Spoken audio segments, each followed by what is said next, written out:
वाराणसी को सजाने संवारने का सिलसिला 2014 से ही चल रहा है। पीएम मोदी के पहले और आज के बनारस की तस्वीर काफी बदल चुकी है। कैसे हो रहा है ये बदलाव, बता रही है मलिका।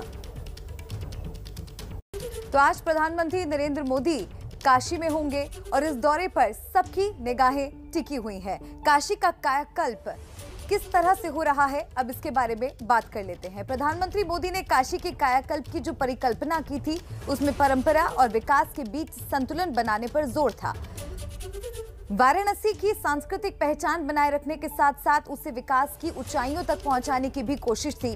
और आइए अब आपको टच स्क्रीन के जरिए समझाते हैं कि कैसे हो रहा है काशी का कायाकल्प। सबसे पहले बात करते हैं योजनाओं पर खर्च की। योजनाओं पर खर्च की अगर बात की जाए तो जून 2014 से लेकर अप्रैल 2019 तक 21,862 करोड़ रुपए खर्च होने की बात की गई है। 9 नवंबर 2020 को 614 करोड़ रुपए की योजनाओं का ऐलान किया गया और आज अगर बात की जाए 15 जुलाई 2021 की, तो यहां पर आज 1583 करोड़ रुपए की योजनाओं की सौगात मिलने वाली है। इनमें से कुछ का उद्घाटन होना है तो कुछ का शिलान्यास। आगे बढ़ते हैं, अब बात कर लेते हैं काशी विश्वनाथ कॉरिडोर के निर्माण की। बनारस के विकास में काशी विश्वनाथ कॉरिडोर की खासतौर पर चर्चा होती है। इसके तहत मंदिर परिसर और गंगा घाट क्षेत्र का विकास होता है। किस तरह से उसका विकास भी अब किया जा रहा है। घाट से सीधे मंदिर तक जाने के लिए रास्ता बन रहा है। इसके अलावा यहाँ पर अस्पताल, ऑडिटोरियम और दूसरी विश्व स्तरीय सुविधाएं जुटाने की भी तैयारी है। आगे बढ़ते हैं और अब बात करते हैं कि सड़क निर्माण का काम कहां तक पहुंचा है और कितनी तेजी से आगे बढ़ रहा है। बनारस की सड़कों को संवारने का काम भी तेजी से हो रहा है। अब तक 17 किलोमीटर रिंग रोड का निर्माण हो चुका है और 26 किलोमीटर रिंग रोड पर काम अब भी जारी है। रिंग रोड के पूरी तरह तैयार हो जाने पर आसपास के शहरों से आवाजाही आसान हो जाएगी। आगे बढ़ते हैं और अब बात कर लेते हैं एयरपोर्ट की। वाराणसी के एयरपोर्ट की शक्ल सूरत भी बदल चुकी है। पहले के मुकाबले उड़ानों की संख्या में 5 गुना इजाफा हो चुका है। 2018 से 19 में 25 लाख यात्रियों ने उड़ान भरी थी। बाबतपुर एयरपोर्ट की अगर बात करें तो बाबतपुर एयरपोर्ट तक पहुंचने वाले अलग अलग रास्तों का विकास भी किया जा रहा है। आगे बढ़ते हैं, वाराणसी को किस तरह से स्मार्ट सिटी बनाने की कोशिश की जा रही है। वाराणसी को स्मार्ट सिटी बनाने की दिशा में कई काम किए जा रहे हैं। मॉडर्न ट्रैफिक कंट्रोल सिस्टम का निर्माण हो रहा है। ओवरहेड बिजली के तार हटाए जा रहे हैं। 11 घाटों की सीढ़ियों का सौंदर्यीकरण भी किया गया है। आगे बढ़ते हैं और अब बात करते हैं बनारस के मंदिरों की। कई मंदिरों को भी पहले के मुकाबले ज्यादा भव्य रूप दिया जा रहा है। मार्कंडेय महादेव मंदिर का सौंदर्यीकरण किया जा रहा है। पंचकोशी सड़क का भी विकास कार्य हो रहा है। इसके अलावा गुरुधाम मंदिर का सौंदर्यीकरण भी किया जा रहा है। तो आज प्रधानमंत्री नरेंद्र मोदी अपने संसदीय क्षेत्र काशी में होंगे और इस बड़ी खबर पर लगातार नजर हमारी बनी हुई है। अपडेट्स के लिए बने रहिए हमारे साथ। तो काशी के कायाकल्प का क्या रोड मैप रहा और आगे क्या रहने वाला है, ये मलिका से आपने जाना। प्रधानमंत्री नरेंद्र मोदी ने काशी का कायाकल्प करने का जो सपना देखा था वो काफी हद तक पूरा होता नजर आ रहा है।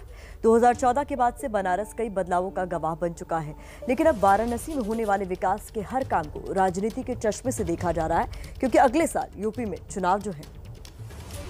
पीएम मोदी की वाराणसी बदल रही है। 2014 से पहले के बनारस और आज के काशी में काफी अंतर है। शहर, सड़क, रेलवे स्टेशन, एयरपोर्ट से लेकर गंगा के घाट तक बदलाव की कहानी सुना रहे हैं। लेकिन बनारस की परंपरा और विकास के धारा के बीच गोते लगाने वाला वोटर क्या सोच रहा है? 2022 के विधानसभा चुनाव से पहले कैसे सी वोटरों का दिल जीता जाए? आखिर किस तरफ बहेगी वोटों की गंगा?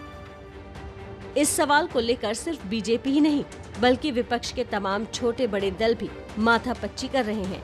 पीएम मोदी जिस वाराणसी में विकास की गंगा बहा रहे हैं, उसकी लहरों का असर पूरे पूर्वांचल पर पड़ता है। पूर्वांचल में 21 जिले हैं, जिसकी आबादी 6 करोड़ 37 लाख से ज्यादा है। पूरे यूपी की 32% आबादी पूर्वांचल में रहती है या पूर्वांचल के शहरों से संबंध रखती है। पूर्वांचल में विधानसभा में 130 सीटें हैं और 26 लोकसभा सीटें हैं और वाराणसी को पूर्वांचल का सेंटर माना जाता है। यही वजह है कि आज के पीएम मोदी के वाराणसी दौरे को राजनीति के लिहाज से भी बेहद अहम माना जा रहा है। आज पीएम मोदी काशी को जो तोहफे देंगे, उसका फायदा पूर्वांचल के सभी लोगों को मिलेगा। पीएम मोदी ने जब 2014 में वाराणसी से चुनाव लड़ने का ऐलान किया था, तब उसे बीजेपी का मास्टर स्ट्रोक कहा गया था, क्योंकि इस एक फैसले ने पूर्वांचल में वोटों का एक तरफा बहाव तय कर दिया था। 2014 में लोकसभा चुनाव में बीजेपी ने 23 लोकसभा सीटों पर जीत हासिल की थी। इसके बाद 2017 के विधानसभा चुनाव में एनडीए को 130 में से 100 सीटों पर जीत हासिल हुई थी। 2017 में अकेले बीजेपी ने 87 सीटों पर कब्जा किया था। अब चुनौती 2022 की है। ये चुनौती क्यों है, इसे भी समझ लीजिए। सुहेल देव भारतीय समाज पार्टी के अध्यक्ष ओम प्रकाश राजभर पिछले विधानसभा चुनाव में एनडीए का हिस्सा थे, लेकिन अब वो बीजेपी के खिलाफ ताल ठोकने का ऐलान कर चुके हैं। राजभर पूर्वांचल की ओबीसी और अति पिछड़ी जातियों का वोट हासिल करने में जुटे हैं। पूर्वांचल के छोटे दलों के साथ मिलकर राजभर बीजेपी को झटका दे सकते हैं। अखिलेश यादव और प्रियंका गांधी की भी पूर्वांचल पर नजरें जमी हैं। बीजेपी पूर्वांचल के अपने सबसे भरोसेमंद साथी अपना दल को साथ रखने में कामयाब रही है। हाल ही में हुए कैबिनेट विस्तार में अनुप्रिया पटेल को मंत्री बनाया गया है। 2 महीने पहले हुए पंचायत सदस्यों के चुनाव में समाजवादी पार्टी बीजेपी पर भारी पड़ी थी। हालांकि बाद में जिला पंचायत अध्यक्ष और ब्लॉक प्रमुख चुनाव में बीजेपी ने जीत हासिल की, लेकिन इन चुनावों से मिले संकेत को समझने में बीजेपी कोई गलती नहीं करना चाहती। यही वजह है कि काशी को करोड़ों की सौगात के जरिए पूरे राज्य को संदेश देने की कोशिश की जा रही है कि यूपी पीएम मोदी के लिए बेहद खास है। और वाराणसी से हमारे साथ जुड़ रहे हैं संवाददाता नीरज पांडे और रणवीर। नीरज, आपका रुख करते हुए, जिस तरह से इस दौरे की अहमियत हम देख रहे हैं, इसके सियासी मायने भी निकाले जा रहे हैं, क्योंकि चुनाव नजदीक है, पूर्वांचल को साधने की कोशिश भी है। इस दौरे का चुनाव पर आपको क्या लगता है, कैसा प्रभाव पड़ेगा?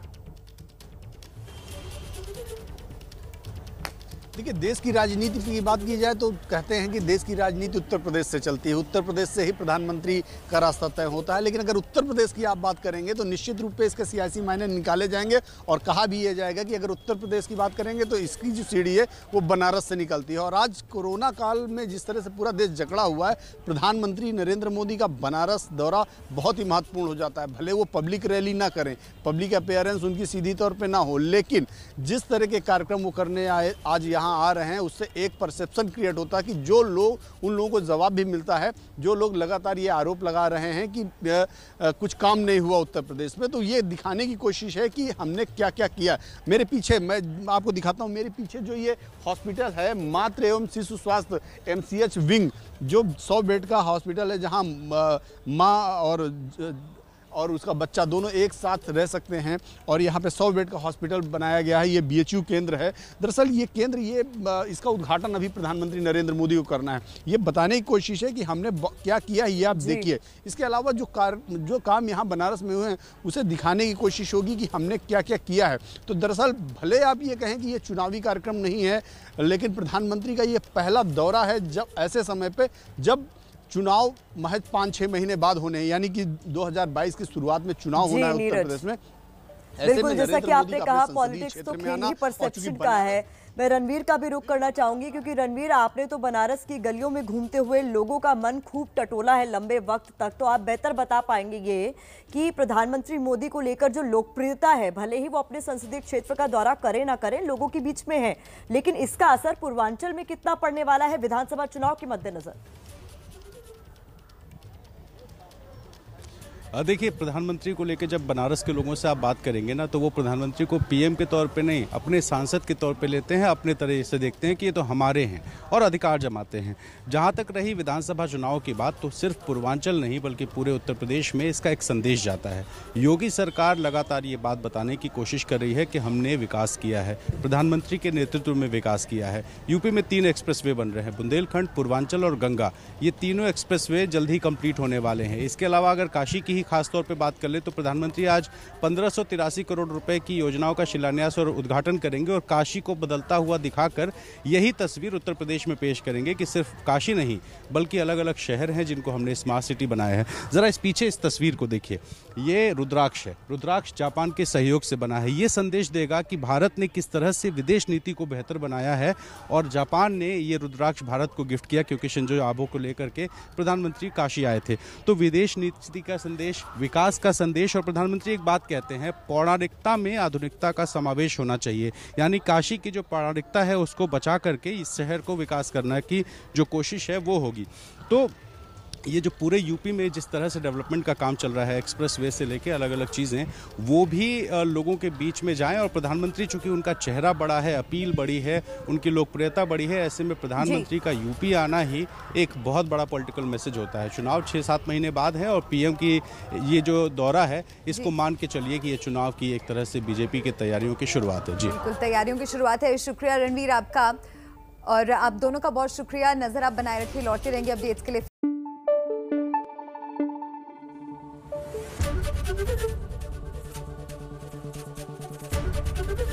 एबीपी न्यूज आपको रखे आगे।